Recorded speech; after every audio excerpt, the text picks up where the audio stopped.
Howdy guys and welcome back. So this video we're going to be looking at the French efforts for colonization, and we're going to cover the French and Indian War all in one. And we're going to try and make this video a little bit shorter. I know the first two were a little bit longer and then got shorter on the last one. This one we're going to try and make it a little bit shorter for y'all, make it a little bit easier. So the French exploration and colonization. Now the French come over. This is after the English have started sending Sir Francis Drake and Sir Walter Raleigh over. We have explorers like Cartier exploring the St. Lawrence River. We have Samuel de Champlain, who goes down. He's exploring, gets all the way down to the Great Lakes. We have Robert La Salle, who very famously maps out the Mississippi River. He sails through the Caribbean, sails down the Ohio River. And so we start to see the landforms in the New World taking shape, right? We start to see the colonies taking shape. We have the British who have claimed most of the coast. You have the Spanish who have, of course, the Central and Latin America. They have Florida, but because they lost to the British, right, they don't have many claims north of Florida. And then you have the French who start exploring Canada, sailing down rivers and making the claims from the St. Lawrence River and the Mississippi River, with major cities being like New Orleans, for example. Now, one of the major French settlements is going to be Acadia, right? This is just off the border of Maine. It's going to be one of the first settlements created by the French. We're going to have other major cities develop as well, like Quebec. We're going to have cities like Montreal, Fort Detroit, all of these usually founded on rivers or along the coast, because that's how the French are exploring the New World. Now, New Orleans on the mouth of the Mississippi River, again, economically it's different than those in the north, much different climate in the southern states compared to that of Canada, and so New Orleans is going to be very instrumental both for the French in controlling the Midwest during the United States, but also in history, New Orleans plays quite a vital role for the U.S. and expansion.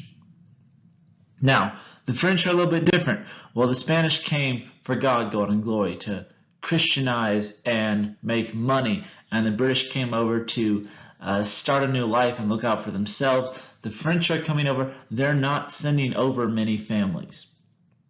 Okay, the voyagers, the Coeur de Bois, they are fur traders coming to the New World, trying to make money through the fur trade, right? Very profitable back in Europe. And these guys, mostly young men, are going to be vital for the French, as they are going to be securing alliances with Native American tribes, usually through intermarrying with the native tribes to gain rights to hunt beaver and other creatures for the fur. Now, beaver is one of the most profitable furs at this time because it is waterproof, right? That is very deluxe feature, if you will. It's very useful to have both in high fashion, but also just practically having waterproof fur is an asset for most people at this time. Now, with the French exploring, they're going to be allying themselves with the Huron, and this is going to cause a war between Native Americans, right, between the Huron and the Iroquois, over control of major bodies of water and rivers for access to the beaver furs, right? Where beaver hotspots are, this is a vital point of control, because effectively it's the money stream for their trade with the Europeans. Now, the French that are coming over, quite a lot of them are going to be Catholic, okay? Quite a lot are going to be Protestant. A lot of them don't have any religion at all, and we do see some other religions coming in, Islam, Jews, Buddhists, Sikh, all coming over in very small percentages compared to Catholics, Protestants, and the non-religious.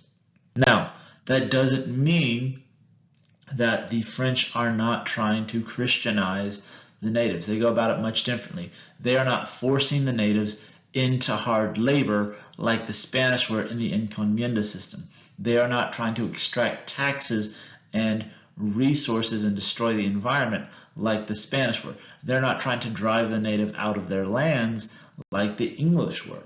And so the Jesuit missionaries are going to be quite successful at converting the natives to Catholicism.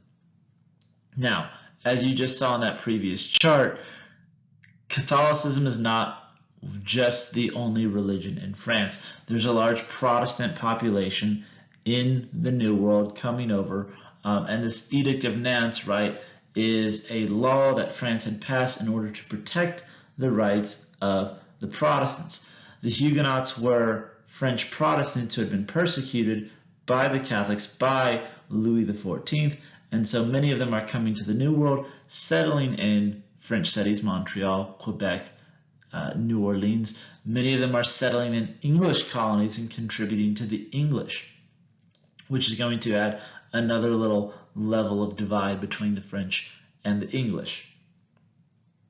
Now, the war is going to start. We're going to talk about some of the advantages, the disadvantages, who's involved, the leaders, things they do, all of this. We're just going to take it one step at a time. So at the start of the war, the British have quite a few advantages. They have a strong military. There's a lot of colonists that are there. They're all armed to defend themselves against the Native Americans.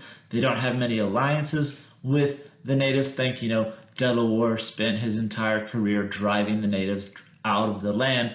Doesn't get you a lot of friends and allies. They're also easier to resupply because, again, they have colonized the coast, and so ships can land wherever they need to on the coast to resupply, refuel those settlements. The French, on the other hand, they are sailing downriver to claim land and explore, and so they're going to have a more difficult time resupplying their people because they are so inside the United States based off of the rivers.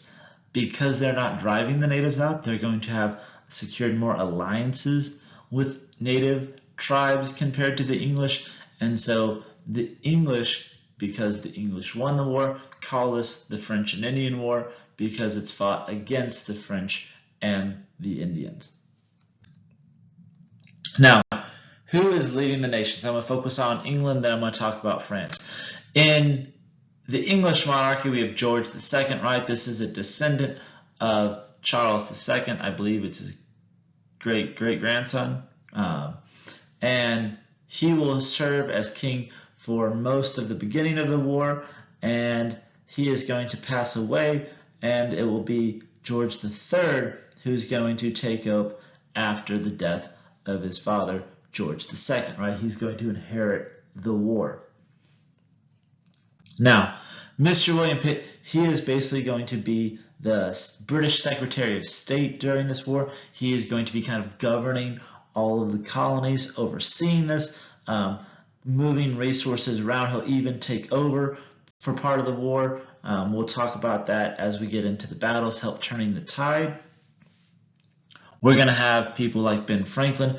Ben Franklin is going to draft the Albany Plan, again, try and unify the colonies together for that collective defense and trade and governance to fight back against the French. Okay, that's quite important because that will later set up the colonial government after the Revolution.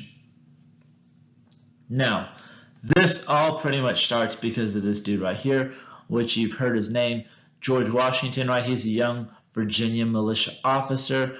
He's going to be in some of the opening skirmishes with this war, including the attacks on Fort Detroit and Fort Necessity.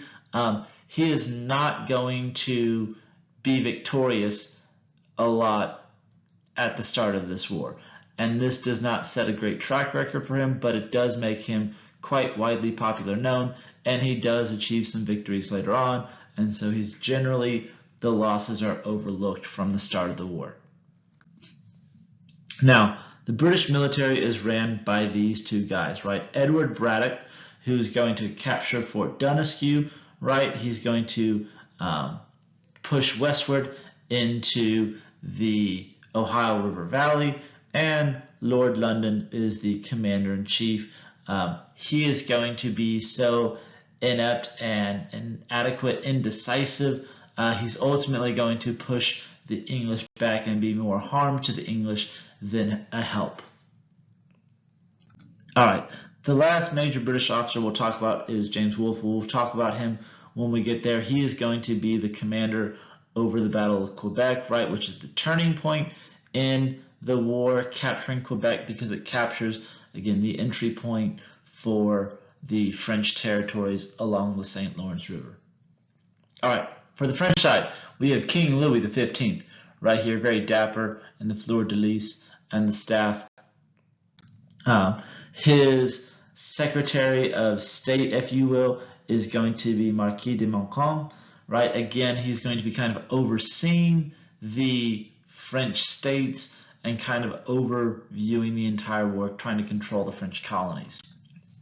And here you have just kind of a brief summary of all of them, right? The monarchs, William Pitt being the organizer, Ben Franklin with the Albany Plan, George Washington, who pretty much starts the war, the failed leaders before we get to the successful one, James Wolfe.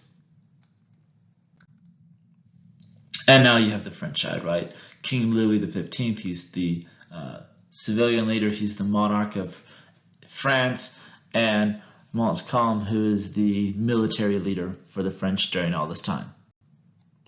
Okay, now that we got the characters down, let's talk about how it starts. Britain and France have been rivals for a very long time, right? There was a huge war between the British, the French, and the Spanish, and this creates lots of bad blood between the three nations. Now, with claims for the New World not very definitive, especially with the poor geography, right? We don't have many great maps. We have Colonel Washington leading an expedition into the Ohio River Valley, and he is going to set up Fort Necessity quite close to Fort Doniscue. Now, he is going to lead an attack on Fort Doniscue. It's going to fail. Again, trying to drive the French out of the valley. However, because he fails, he has to retreat, ultimately settling at Fort Necessity, right? It's a makeshift fort. Currently, it's, I think, by Uniontown, Pennsylvania, if I recall correctly. And the French are, of course, going to come after Washington in that he entered into the Ohio River Valley, which was French territory, right? Kind of got into a little skirmish outside Fort Doniscue, and now they're trying to drive the English out. As you can see, it's not very secure, not quite the fort you would want to put yourself up in when you're fighting against an army like the French. And so he's going to actually surrender at Fort Necessity, which is one of the war's first major conflicts.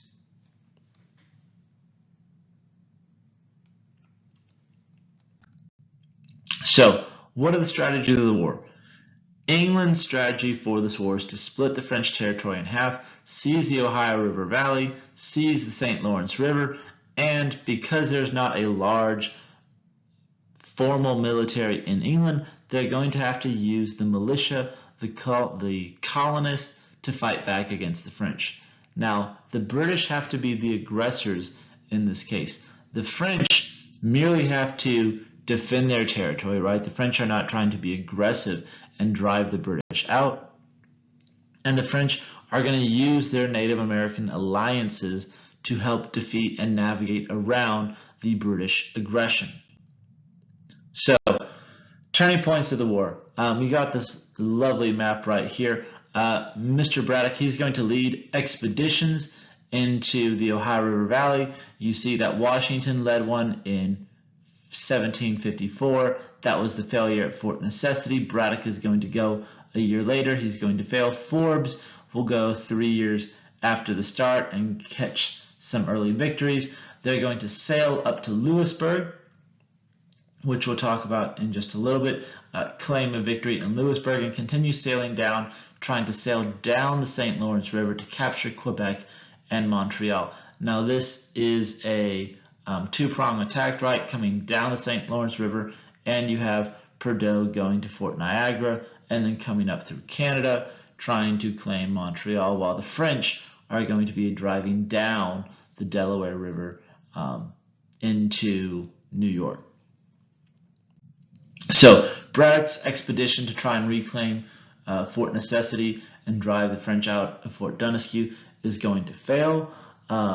It's going to be a major downfall for him. We'll have Lord London, who's going to be attacking Louisbourg. However, he waits until there's a heavy fog, and so while they are victorious, right, and it's a crucial victory, the casualties from Lord London's attack are so high, he is looked at as a failure despite the fact that the British won the battle. Now, you have two major generals and a colonel who've all taken major L's in this war, so what is the role of the king? The king is going to appoint Mr. William Pitt in charge of the war, right? The Secretary of State for the colonies, if you will. He is going to be one who's going to take up the arms and lead the colonies through the battle. Now, Pitt is the one who launches and orders the attack into Quebec, right? Lord Wolfe, James Wolfe, is going to lead the attack, right, trying to seize one of the main economic centers of the French in Quebec. Wolfe is going to be wounded in battle and pass away the day after the battle, if I recall correctly. Montcalm is also going to be wounded in the battle and pass away about 3 days after the Battle of Quebec. And so, despite the fact that the British win, both the military commanders for the French and the British have been killed in the same battle, but the British have seized control of the city. And what that means is, since the British have control of Quebec, they have control of the St. Lawrence River, and they can control any reinforcements that the French are going to get in the north, meaning the only way the French will get reinforcements is if they sail up the Mississippi and march over, or they're going to have to launch a naval attack to try and drive the British out. Now, Homefront. We have Ben Franklin, the Albany Plan, right? This was his plan for all the colonies to get together. This is a very famous flag, right? The join or die, and it has the different colonies on there. New England, New York, New Jersey, Pennsylvania, Maryland, Virginia, North Carolina, South Carolina. That they all need to band together so that way they can survive this attack. If we think back to the American Revolution, which we'll talk about in a future video, the Don't Tread on Me flag, it is a snake made up of the colonies, but it's Ben Franklin's original artwork, his idea, that brings about that icon that's still used in 2024. Now, the British don't have a formal military. That's partially a downfall of their own. Having to rely on colonial militia. The militia are not treated well by the British officers. They're not seen as formal troops. There's just not a lot of resources or pay given to the militia. And so those men that serve in the militia fighting for the British, despite the fact they're fighting for the same side, are not going to be super stoked with how the British are treating them. Now, ultimately, Ben Franklin's Albany Plan will fail, right? Colonies don't necessarily want to associate with other colonies, and if you are in the north where the war is being fought, Pennsylvania, Virginia, New York, New Jersey, right? You're in that region, you have a much greater demand in the war than if you're a southern colony like Maryland, Virginia, North Carolina, South Carolina, Georgia. You don't have a greatest demand, and so the Albany Plan, while it has a great framework, ultimately is going to fail because there's a different desire for the war effort. Britain, though, is going to raise an eyebrow and say, I see what you're doing there, okay. And it becomes a little cautious of the colonies uniting together because they don't want a revolt if all the colonies were to unite. Now, the Iroquois Confederacy, they are going to become divided in the war, and Again, the Iroquois Confederacy has 5 tribes, 6 if you count the Tuscarora, who are all acting together, but they're also independent tribes of their own. They're also the hotbed of where all these battles are taking place. And so some of them are not agreeing with each other. Now, they're going to play the French and the British off of each other for a little bit. However, they're going to eventually side with the British in driving the French out because the British are seen as the greater chance of victory, and the Iroquois see it as a chance to put themselves on equal ground with the British. So they'll side with the British, which, as we know in history, probably not the wisest thing for any Native American tribe to side with the British or the Spanish. So the French are defeated when Montreal and Quebec fall. The British now have access to the St. Lawrence River. They claim the Ohio River Valley and all of the French territory up to the Mississippi River. Okay. Now, in this treaty, France was supposed to give all of the land that they had to the British. However, what they end up doing is taking the Mississippi River and selling it, ceding it to the Spanish, okay, ceding it to the Spanish to spite the British. Because if it is now owned by the Spanish, the British have no claim to it when the war is over. So the Mississippi River becomes the border between the British and the Spanish. And part of the Iroquois negotiation with the British is that there's going to be a proclamation. Okay, this red line, the proclamation of 1763, this was not to just protect the Iroquois, it was to protect all Native American tribes. And the idea was that you draw this line in the mountains, the Appalachian Mountains, however you want to say it, I'm not going to correct you, and that the white English colonists would not go west of that line, that line would act as a border between the British and a territory set aside for the Native Americans.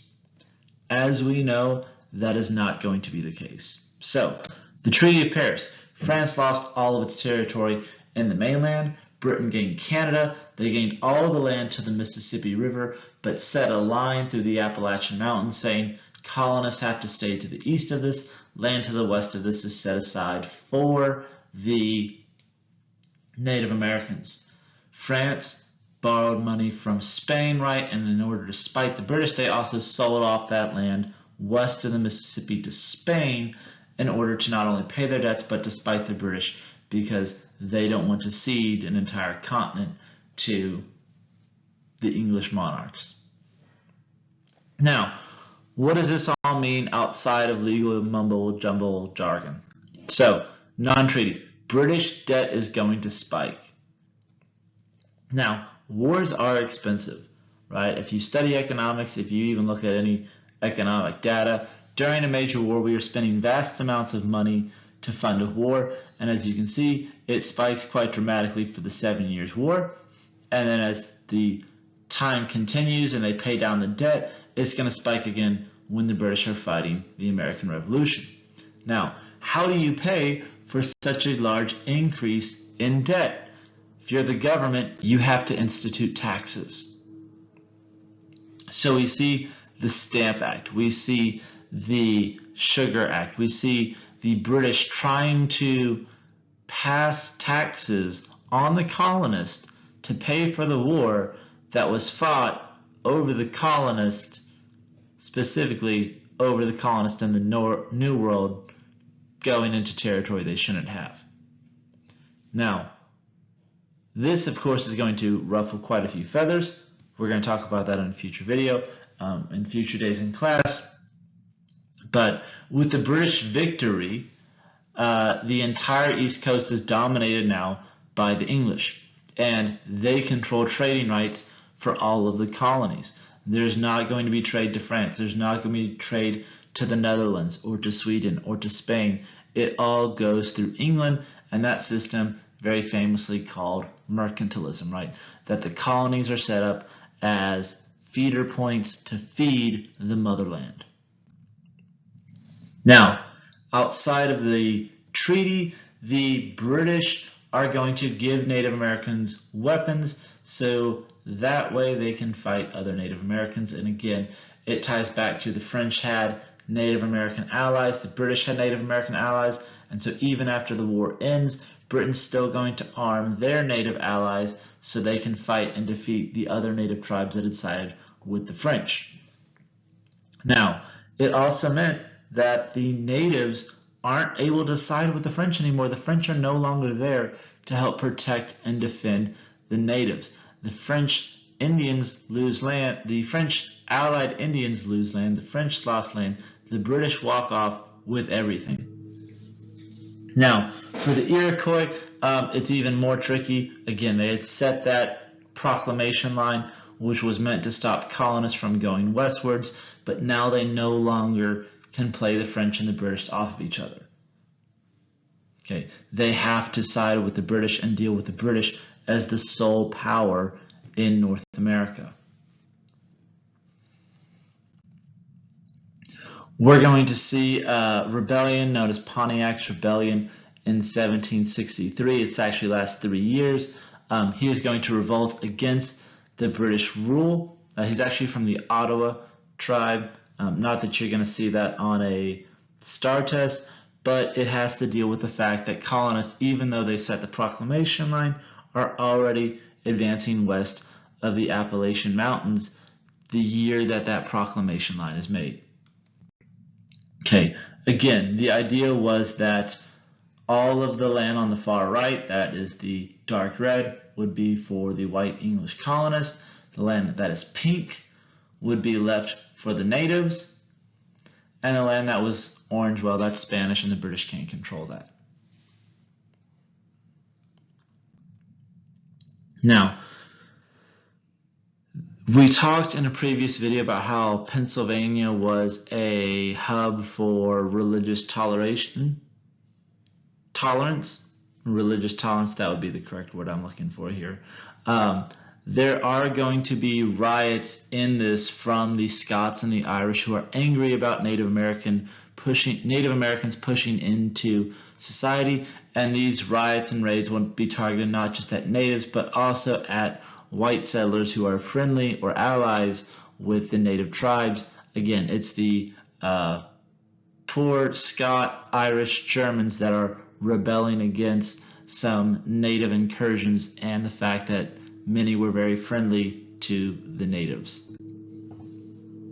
All right, one of the last few things I'm going to talk about is the Quebec Act, and we have known, if you've watched the video on the rise of England, the middle colonies, Chesapeake and the southern colonies, England has had a tumultuous relationship with Catholicism and the Catholic Church. However, most of the French that have come to the New World are Catholic, and so to walk in and conquer all this territory and then say you can no longer practice your religion would pretty much be guaranteeing that there would be a revolt. And so the British Parliament passed the Quebec Act of 1774. This did two things. It allowed free practice of Catholicism within the colonies. Okay, again, kind of a turning point, since we had James who was rewriting the Catholic Bible and Henry VIII who was creating his own church and the Puritans who were persecuting. Quite a change to allow Catholicism throughout the English colonies. That's important. The second one is within the French territory of Quebec, that the French could practice French civil law. There's not many laws that the French had that the English did not have, with the exception of a few which aren't really important and we're not going to talk about. It allows the French to practice their laws that they already had. Now, the colonists who are British kind of see this as a little bit of favoritism towards the French Catholics, towards the French that they had just fought, And so it kind of flames that anti-British sentiment that, oh, they're looking out for someone else, not for us. Now, that's not the case. The French are going to have the expulsion of the Acadians, right? They're going to push a lot of the French out of Canada, right? And the Acadians are going to arrive in Louisiana, and this becomes the birth of the Cajun culture.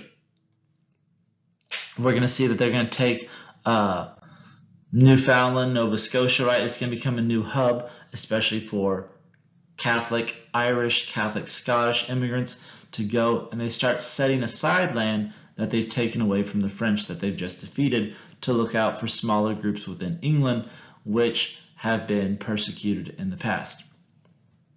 Now, again, this is upsetting the colonists in the mainland because they view it as the British looking out for themselves, looking out for the French Catholics, looking out for the Irish, looking out for the Scottish, and not the colonists who have just fought a war. And so again, it feeds that anti-British resentment, that anti-British attitude, which will help lead to the French-American alliance, which will last for many, many years. That's going to help us win the war in the Revolution and help us defeat the British once and for all. And so there's a lot of non-legal things that happen after the treaty, right? The rebellions, the proclamation line, the fact that the natives still are there, that people continue pushing, and that causes pushback from the natives, which results in raids, that we see Catholicism protected by the British within the colonies, that they're allowed to practice French civil law. We saw the Cajuns forced from Nova Scotia back to France and to New Orleans, that there's land set aside for Scots and Irish. And the French who are bitter at the British that they've just been conquered, and the colonists who are bitter at the British because it looks like they're giving the freshly conquered French preferable treatment, they're both going to feed that anti-British resentment that is going to last for a long time and help feed these two countries together into the Revolutionary War or the War for Independence, however you want to word it. All right, I tried to do better on time. I appreciate all y'all that stuck around this long and made it this far. Again, this is set aside for those that are in AP US History or Early American US History, just trying to give y'all an extra resource that y'all can go back and look at and hopefully have a better understanding of some major topics in a short amount of time. I appreciate y'all, love y'all, proud of y'all. Until next time.